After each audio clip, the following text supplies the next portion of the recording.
കുട്ടിക്ക് ആകെ 14 വയസ്സേ ഉള്ളൂ. വയറ്റിൽ വലിയൊരു മുഴയായിട്ടാണ് വരുന്നത്. പക്ഷേ വളരെ എളുപ്പമായിട്ട് സ്കാൻ ചെയ്ത് നോക്കുമ്പോൾ നമുക്ക് മനസ്സിലാക്കാൻ പറ്റും. ഇത് ഇവിടെ ഹൈമൻ ഓട്ടയില്ലാത്തതുകൊണ്ട്, ഹോളില്ലാത്തത് കൊണ്ട് ഞാൻ കണ്ടിട്ടുണ്ട് ചിലപ്പോൾ ഒരു 5 മാസം പ്രഗ്നൻ്റായ യൂട്രസിൻ്റെ അത്ര വലുപ്പമുള്ള പെൺകുട്ടികളെ ഞാൻ കണ്ടിട്ടുണ്ട്. അപ്പം നമുക്കിതെന്താണെന്ന് മനസ്സിലാവില്ല. ഞാൻ doctor Smithi Sanal George, JMP medical centre പിറവത്തിലെ ഗൈനക് വിഭാഗത്തിൻ്റെ ഹെഡ് ഓഫ് ദി ഡിപ്പാർട്ട്മെൻറ്റായി വർക്ക് ചെയ്യുന്നു. കഴിഞ്ഞ 28 കൊല്ലമായി എറണാകുളം ജില്ലയിലെ പല പ്രമുഖ ആശുപത്രികളിലും സേവനം അനുഷ്ഠിച്ചിട്ടുണ്ട്. ഇന്നത്തെ ടോപ്പിക്ക് ക്രിപ്റ്റോമെനോറിയ എന്നുള്ള ടോപ്പിക്കാണ്.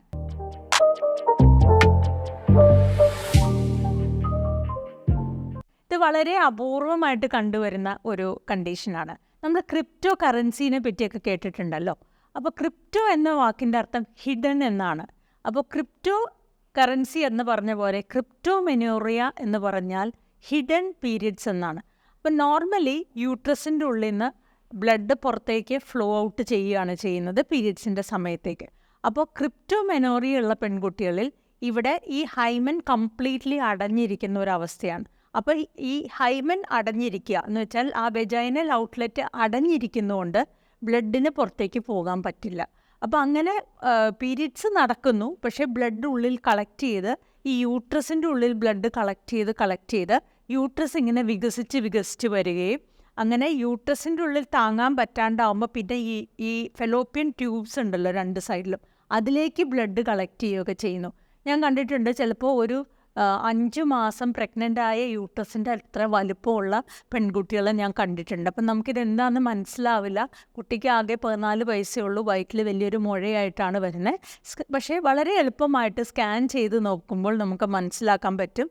ഇത് ഇവിടെ ഹൈമൻ ഓട്ടയില്ലാത്തതുകൊണ്ട്, ഹോളില്ലാത്തത് കൊണ്ട് ഈ പുറത്തേക്ക് പോകേണ്ട മെൻസ്ട്രൽ ബ്ലഡ് ഇവിടെ കളക്ട് ചെയ്ത് ഈ യൂട്രസ് വികസിക്കുകയും അതേമാതിരി ഫെലോപ്പിയൻ ട്യൂബ് വികസിക്കുകയും ചെയ്യുന്നൊരവസ്ഥയാണ്. അപ്പോൾ ഇതിന് എന്താ ചെയ്യാൻ പറ്റുക? ഇത് ആക്ച്വലി പറഞ്ഞാൽ വളരെ സിമ്പിളായിട്ടുള്ളൊരു സർജറിയിൽ കൂടെ നമുക്ക് ശരിയാക്കാൻ പറ്റുന്നതാണ്.